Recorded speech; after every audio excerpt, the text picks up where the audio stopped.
Hello, people. Welcome to One and a Half Brains with me, Len, and my co-podcaster Ollie. No!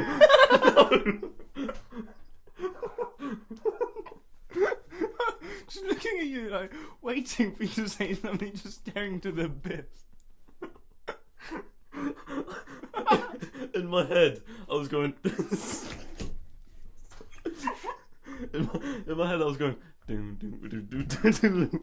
I thought it was that bit. I have one job at the start. You have two words to Okay. say, and you mess it up. Oh, jeez. Oh. I'm so sorry. It's alright.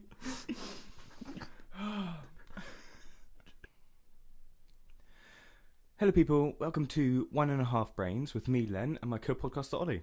Hey, guys. Today we'll be talking about police brutality in America.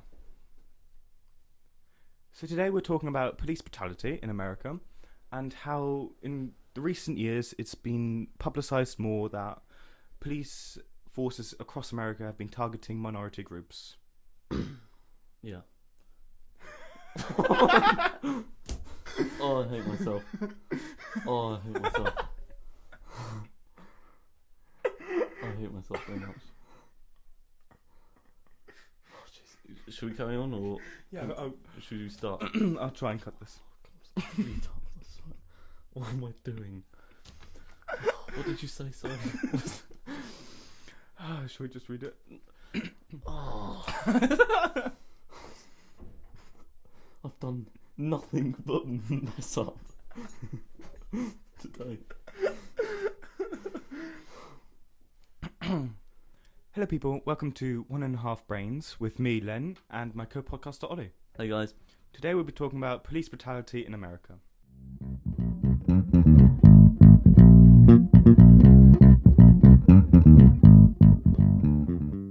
So today we're talking about police brutality in America and how in recent years it's become apparent that white police forces are targeting minority groups more often than not. So yeah, it's true that unarmed black men are more likely to die by the gun of a cop than an unarmed white man. However, if you actually look into this and do research, you start to realise that this doesn't tell the whole story. Of course, this is what the statistics that you're believing, where it's, I believe, 6-1 is the ratio between black unarmed men getting shot to white unarmed men. Of course, that's a horrific statistic, and of course that's what sparks all this controversy. But this doesn't tell the whole story. Towards the end of 2015, the ratio was 6-1, like I just said. But a white woman named Heather McDonald, who is an American political commentator, essayist, attorney, and journalist, who studied at Cambridge University and Stanford Law School, she points out that if you actually look into the incidents, it paints a slightly different picture. At least 5 of these 6 black victims had reportedly tried to grab the officer's gun or had been beating the cop with his own equipment. Yeah, but Ollie, don't you think that they tried attacking the cops out of defence or being scared because of similar scenarios happening where white police officers come into a black neighbourhood and then shoot them? Yeah, Don't you think they did it out of fear that they would get shot as well? yeah, that's a good point. But then again, I saw recently that police now, especially obviously white police, are getting scared and they're worried of going into all these neighbourhoods which may be dominantly lived in by black males, because they don't want to be seen as racist. So what you're saying is that at the moment it seems as if the statistics that the media are reporting are more misleading than They are accurate. misleading, definitely. It's a definite misconception. It's all saying blacks are just police brutality is pointed towards blacks. It's prejudice towards blacks. There's racism going on. But then again, like I just said, if you look into it, there's very little racism. I'm not saying racism is dead. Of course it's not. But really, with all these incidents, it's not the police being racist. It's the police shooting out of perhaps fear. So I've got a couple of examples here, Ollie. Okay. So I just want to hear what you have to say to this, okay? Okay. So there's this man called Eric Garner who was arrested on Staten Island in New York for selling loose cigarettes. So just selling loose cigarettes, trying to help his family get by. Now, selling loose cigarettes is illegal in America. So he was arrested, or tried to be arrested, but he resisted arrest. The officer, Daniel Pantaleo, if I pronounce that right, used a banned chokehold on him. So this maneuver was banned by the New York Police Department. It's basically where you hold one arm around the neck whilst the other pushes the back towards it, so they choke out. So he was doing this chokehold on Eric in order to restrain him. And there's a video of this showing that Eric is clearly not resisting whilst he's being chokehold, whilst he's in the chokehold, and he's heard saying, "I can't breathe." That phrase has become very famous in America. I'm not sure if you've seen it, but this phrase was worn on T-shirts by famous athletes like LeBron James and Kobe Bryant and other basketball players. Yeah. Before basketball matches, because unfortunately Eric died due to this chokehold and compression to his chest. Yeah. Now, you were saying that it's not racist. How would you respond to this example? How is this not racist? Well, just as you just said, this example got it went global. It was on the news. Lots of people knew about it. However, and I can't think of any. I don't have any examples off the top of my head. However, but I saw. The thing is, this also happens to white people. Okay, course, but that doesn't make the news. If it was a black person, it would be straight on the front page of. If you ever if this happened to a white person, what do you think would happen to the police officer? Certainly no racial. No, but allegations. If this happened to a white person, and the police officer choked him, and the white victim died as a result, what do you think would happen to the police officer? Would he be discharged? Would he just be carrying on as normal? I think it'd be carrying on as normal. Do you? After choking out, after using a banned maneuver on a white person? Well, yeah, that's obviously it's a mistake. It's a terrible mistake, but because in this example, Officer Daniel, he was not charged for any manslaughter for using a banned maneuver, and they didn't even settle this case in court. It was an out-of-court settlement, and the family and sister of the victim received $5.9 million. To me, that sounds more like a bribe. Not a bribe, but more of money to say, here, we're sorry, but the guy's not going to get charged, and you just have a bunch of money here, okay? What's that, to sort of cover it up then? Well, not to cover up, because it was an international story, but see. But to prevent them from going... because they didn't want the police officer to get in trouble. Yeah. So they said, okay, do not charge him. We'll do an out-of-court settlement. That's why he didn't get charged. Now, personally, I would have said police officer using a banned maneuver on a person selling single cigarettes on a street. The police officer should have been charged. Definitely got fired, or at least suspension, but he didn't get anything. He just walked next day or next week after this whole thing was settled. He just went back on patrol as if nothing happened. Now, I don't know if this would happen to a white officer or to an officer who did this to a white man. Yeah, I think there'd be a bigger controversy, because they'd be like, oh, he used this illegal maneuver on this innocent person, or this person who didn't do anything severe. So I'm not sure whether or not it would have been the same if this happened to a white equivalent. Yeah, I guess it all comes down to the court in those situations. But then again, this is another example of police brutality and the difference between whites and blacks. However, I was looking at, and this is data from the Washington Post, they said that cops killed nearly twice as many whites as blacks in 2015. 50% of the victims of fatal police shootings were white, while 26% were black. However, all of this police brutality is clearly attacked towards blacks. So white, sorry. so the media's Is painting this image that blacks are, we need Black Lives Matter, stop this racism. But then how come? Another incident here. Michael Brown, he was shot in Ferguson, in Missouri. He was shot, but he was unarmed, with the hands in the air. Okay, so he was clearly surrendering. Yet a police officer still shot him twice. Is this the one with the video? No, this wasn't. I think there is video of it, but it's not the one that I showed you. Right. But yeah, he was shot. He was unarmed, hands in the air, shot twice. He died.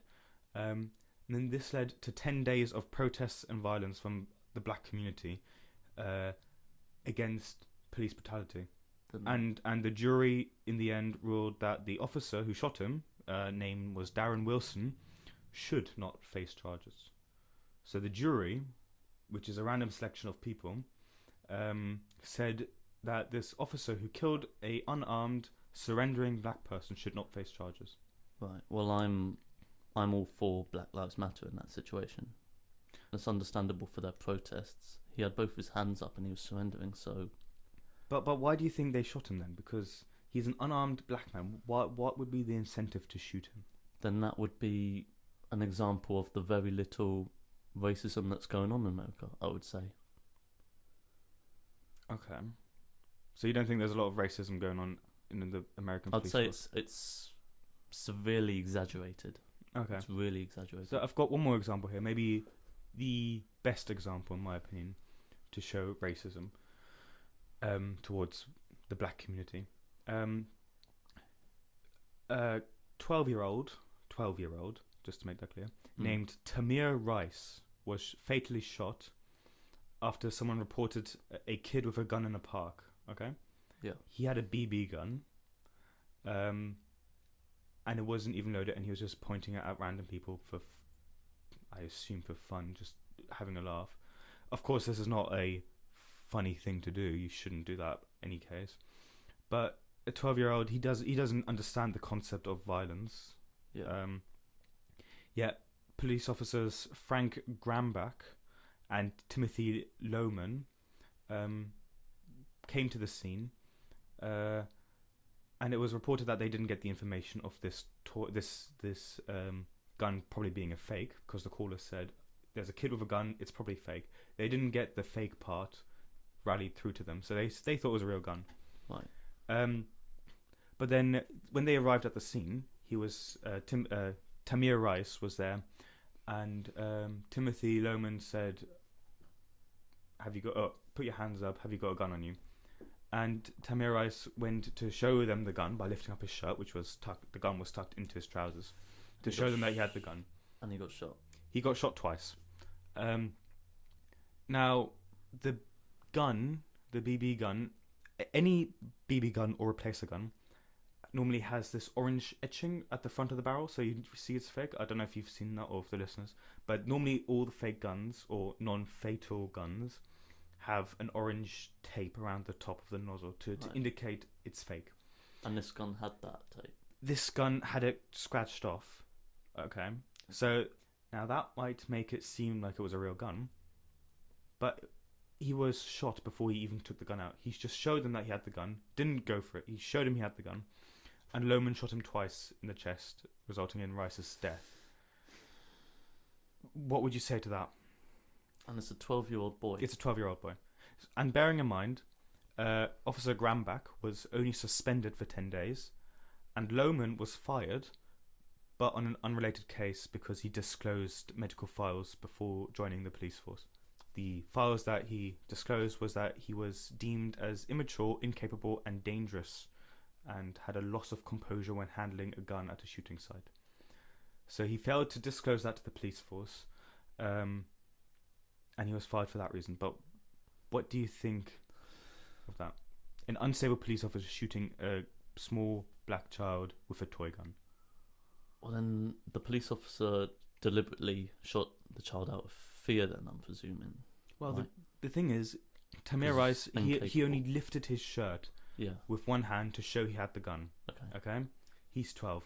When some big, tall, white guy shouts at you, hands up, have you got a gun? you don't know what to do. You'd be like, yes, I've got a gun, here it is.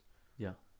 Well, big mistake. Should have been sanctioned. Both policemen should have been sanctioned more heavily, I'd say. So you don't think that they should have been, well, at least the officer who shot, because there was only Lohman who shot. Officer Garmbach was only in the car. He was the driver. He was only in the car. He didn't actually get out and shot. No. But Lohman shot without seeing the gun. He only saw the T-shirt being lifted. He wasn't even going for the gun. He just stood there saying, "Here's my gun." Before he could say anything else, he was shot twice in the chest. Mm. Yeah, Lohman should have been. That's just completely. You can't do that. Well, no, of course he can't do that. So he should have been should have been punished a lot. Yeah, but if this would have happened to a white 12-year-old boy, don't you think the consequences for the officers would have been a lot bigger than what happened to Tamir Rice? Definitely. So basically going back on your point by saying if he were white, the police officers would have faced a bigger consequences because he was black, they faced little consequences, showing that there's a inequality, if you know what I mean. So you basically went back on your original point of saying that racism in the police force is not as... No, I take that back. We need to go back because I think it would have been the same amount of punishment. You think okay? You think it would be the same, whether it was black or white? Okay. I feel like it should have been the same. Do you think they should have been punished harder though? Yeah. Okay, good. Yeah. Definitely. Going back to the data from the Washington Post, which is saying whites are twice as likely to get shot than a black. Some may argue that these statistics are evidence of racist treatment towards blacks, obviously, especially because whites consist of 62% of the population and blacks make up 13% of the population. But then again, the Bureau of Justice statistics reveal that blacks were charged with 62% of robberies, 57% of murders and 45% of assaults in the 75 biggest counties in America. So, and obviously they're not even statistics, so it's never going to be an even ratio or percentage or anything. It's always going to be leaning towards one race, at least. So you think because there's a minority of blacks in the country, and because the majority of crimes are committed by blacks, that police forces instantly have this prejudice of thinking they are more dangerous, hence why they need to use greater force?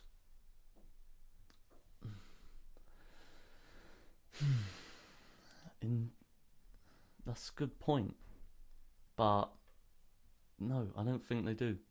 They don't need to. I think it's just we've been misled, and it's another misconception. Because the blacks commit. This is in New York City alone. Blacks commit 75% of all shootings, 70% of robberies, and 60% of all violent crime, even though they only consist 23% of the city's population. So obviously, blacks are more. They get in trouble more.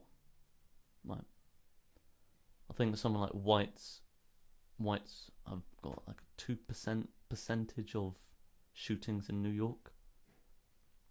So it can be seen as not surprising that blacks are getting shot. So then, if as you said, the black community get into more, or black community is more prone to violence, why is it that they get covered more on the news, and why is it that police brutality is such a big topic if they, according to those statistics, are the clear minority that are doing these crimes? Because society today we just love hearing all this controversy. We're obsessed with controversy. You know, Black Lives Matter, protesting. So, yeah, talking about Black Lives Matter for a minute.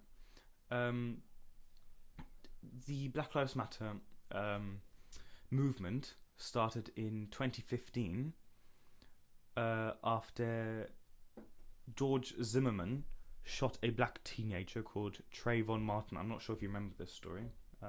George Zimmerman, he was acquitted for shooting the kid. So this movement started as a protest to that a white male got acquitted for shooting a black guy. Now, there's an interesting story behind this. After George Zimmerman shot Trayvon Martin fatally in 2014, he was acquitted of murder, as I just said, and in 2015, then George Zimmerman himself was non-fatally shot by Matthew Apperson.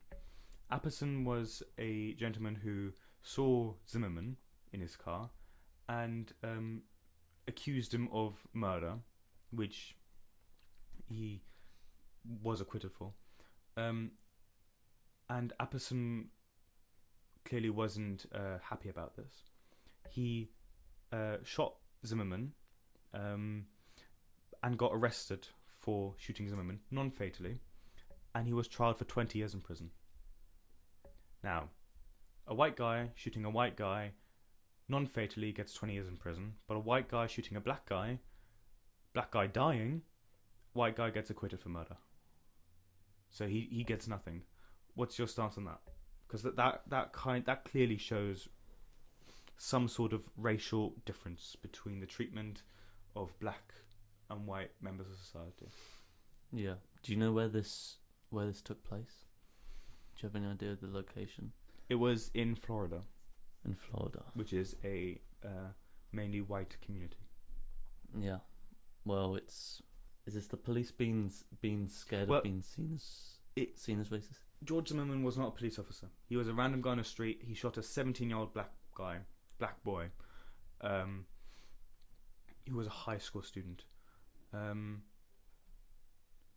Now, why was it that he got treated differently than when the white guy shot a white guy? I mean, do you see that as a racial preference in terms of what the jury saw? Do you think the jury thought that has to come down to the colour of the skin? Does it? Because, well, if they were both white, then it wouldn't be the same, would it? Because they're black. It's transformed what the outcome would be. So you think if Trayvon Martin weren't a black 17-year-old but a white 17-year-old, Zimmerman would have faced larger consequences? Yeah. So to answer your question, that would be racial diversity. That would be another example of racism that's still going on. So do you think it was right that George Zimmerman was acquitted for murdering Trayvon Martin, a 17-year-old black boy? No. Do you see it as a do you see that there's a racial inequality between them? Yeah, there is a racial inequality, but it's as a whole, it's exaggerated. Okay. So now back to the topic we were talking about earlier, quickly before we did this small side note. Black Lives Matter. Yeah. It was a movement that was that started out to protest the police brutality in the modern day racism. What are your thoughts on Black Lives Matter, Ollie? Black Lives Matter. I support them, of course, up until a certain point where it starts to spiral out of control. This is an example. The whole police brutality, like I said at the beginning of the podcast, 6-to-1 ratio. Of course, that's horrific.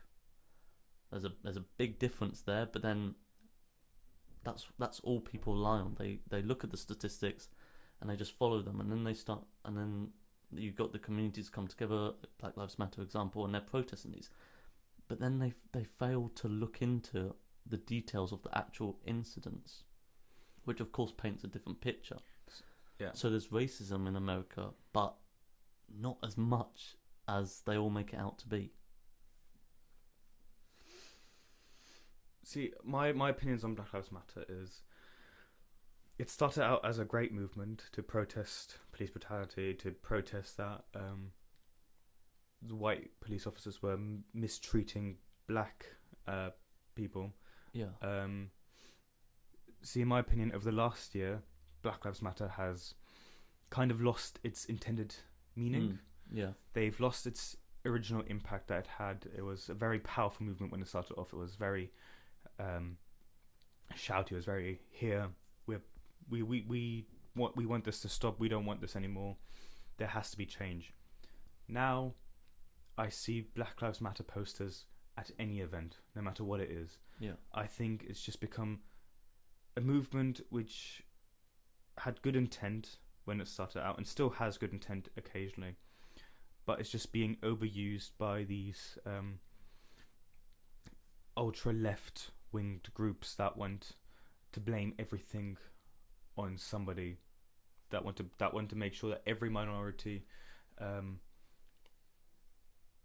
is immediately equal. And of course every minority should be equal, Yeah. but it's not going to be immediate, because as much as I would like that, there are still racial factors that can't be changed quickly. But I heard this interesting point today as well, and I would like to hear your opinion to this, Ollie. Okay. So in the UK, the police don't have guns. Yeah. Or very few police officers have guns. Do you think that because of that, blacks are treated differently here than they are in America? Or do you think the No. whole culture is not comparable? I think it's tough to compare, definitely, but I think that it does happen here in the UK. There is racism. Of course, it's not as extreme as in America, because there's not necessarily murders and shooting straight towards unarmed black people, but it does happen here, and I don't have any statistics to back this up, but I would say that it's more popular here than, or at least it happens more than it does in America. See,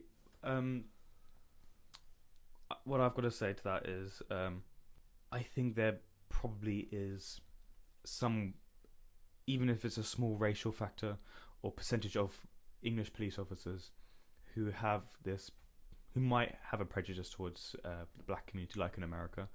But because police don't have guns here, they can't shoot. Yeah. And because black people don't get shot here, It doesn't make the news. it doesn't make the news. It's not as Exactly. extreme. So if there is racism in America, in the UK police force, it's not being publicized as it is in America. Yeah. But then again, they do have the body cameras, don't they? Yes, the body cameras have become more and more popular here in England, although they've also become a lot more popular in America. So yeah, I've got a statistic here that 95% of US police forces now have body cameras, and that the US government are investing. In 2015, they invested 48 million in body cams for police forces. Yeah. Now, however, a study of 2,000 Washington D.C. police officers showed that the use of force against civilians didn't go down between cops who had cameras and those who didn't. Yeah. Okay. And that the amount of complaints that were received still didn't change. So there is this argument that although police cams can show what's happening, they're not very effective in controlling how police behave. I mean, one of the intentions of the body cameras is to monitor all this police brutality, right? Yeah, And then you're saying there's no change. exactly. And another thing to this change is that so far in the US courtrooms, no body cam footage of any event has changed the outcome the juries have made. So no footage has convinced the juries to say, actually, we're going to reconsider. So could they be classed as ineffective? I'm not sure, because it doesn't alter the attitude of the officers, and it also doesn't persuade juries. I wouldn't say they're ineffective, because they're covering what happens. they're recording what's happening. Yes. So obviously, there's definitely a reliable source for the. But if there's a reliable source, then why aren't the juries changing their decisions? If there's clear evidence against one thing, then what they believe, why don't they change their opinions? Why are they proving to be ineffective trying to persuade jurors? Is that so they're looking, they watch the videos but they don't rely on the video. So they don't change their opinion. Well, then that's just absurd, isn't it? Well, yeah. So that's my point. Are they ineffective because it clearly doesn't show a difference in police behaviour, and it clearly also doesn't affect the way that jurors believe or jurors make the decisions.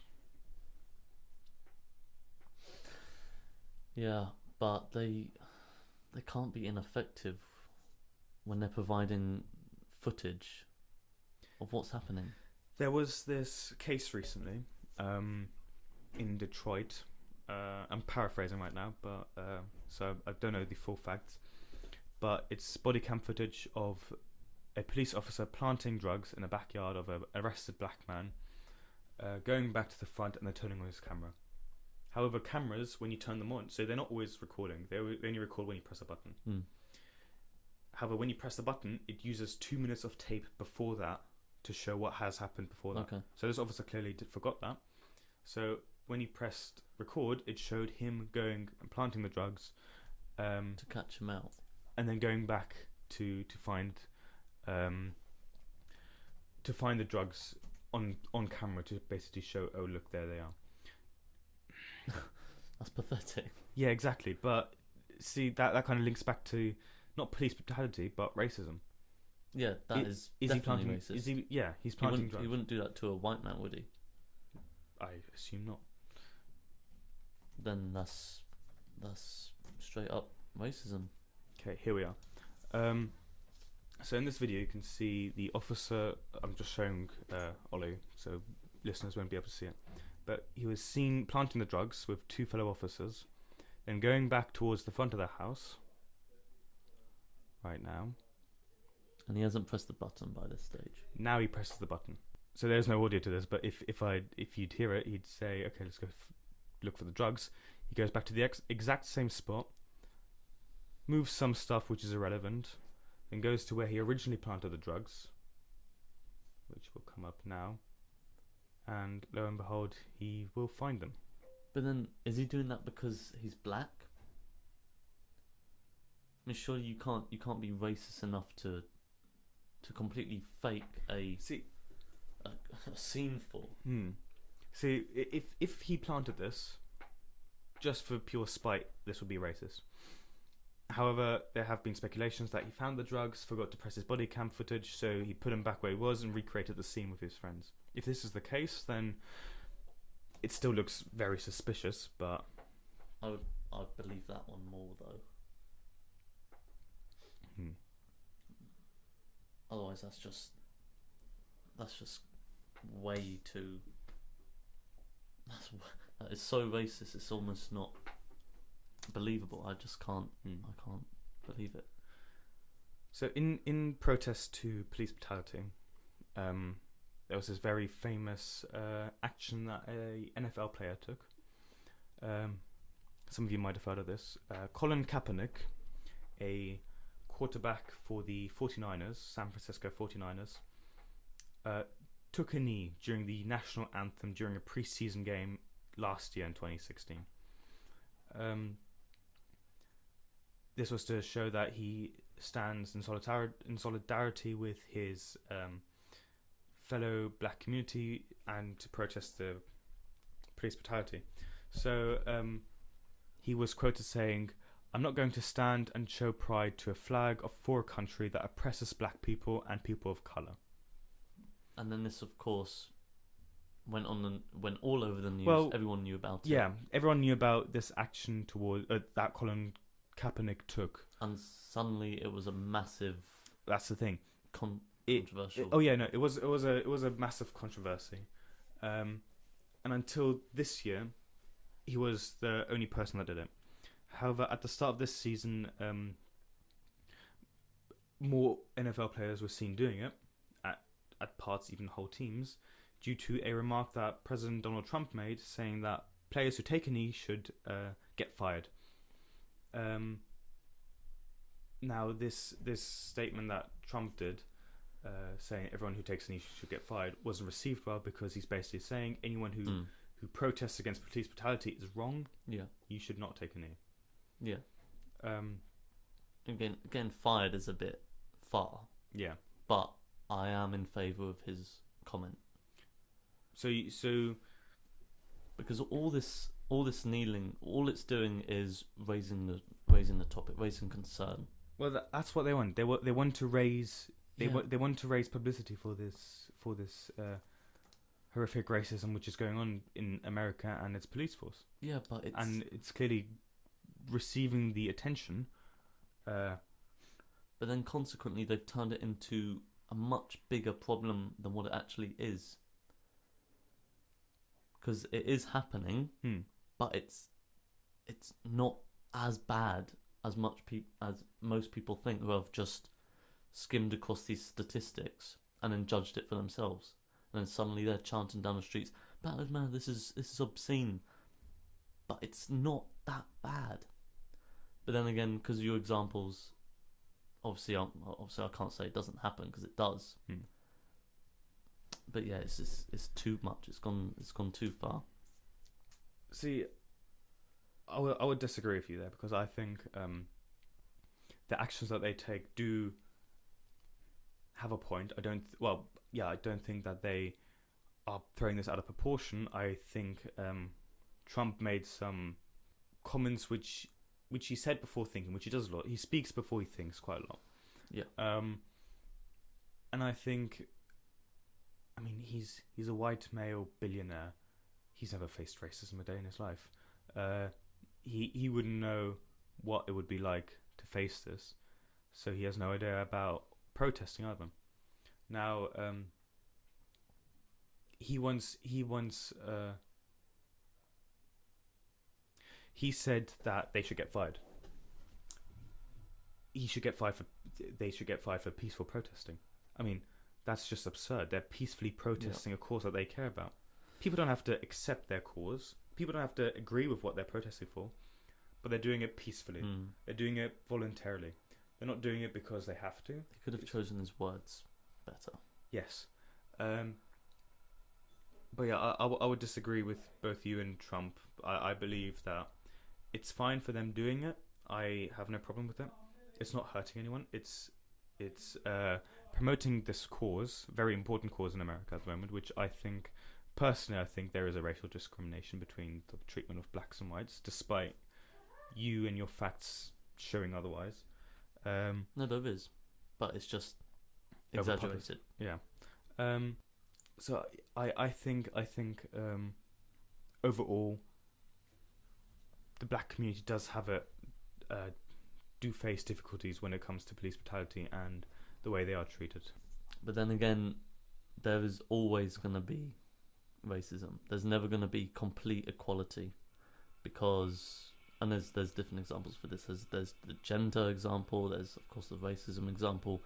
There's never going to be equality, because there's always going to be communities, powerful communities due to social media, who are always going to be protesting some sort of cause. But then again, this one, racial treatment, another example. We just have to. I mean, at the end of the day, my argument is that it is happening, but not as much as everyone makes it out to be. I would disagree with you there. But then again, this is 1.5 brains, and we each have our own opinions. And I'm half the brain. But I see where you're coming from.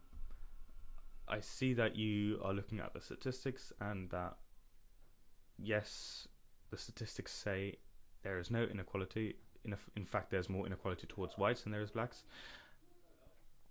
I disagree fundamentally towards that, but I do respect where you're coming from. Now, it would be interesting to see what our listeners would think about this. We have this will be our 4th episode, so if you do have any opinions about this, please feel free to contact us. Leave a comment on the podcast. Contact us on Twitter under 1.5brains at 1_brains. Tell us what you think. And look at the statistics for yourself, but then look at the reasons. Look at the statistics, look at the reasons, look at case studies which I mentioned. And then come to your conclusion. Yeah, come to your own conclusion. We here have different conclusions to one another, but there surely be different conclusions between us and what you guys think. So yeah, that was our episode on police brutality. We hope you enjoyed, and we hope that your knowledge to this subject has expanded a bit, and that you now see both sides of the argument, and that you can form an opinion of your own. Thank you for listening. Thank you. See you later.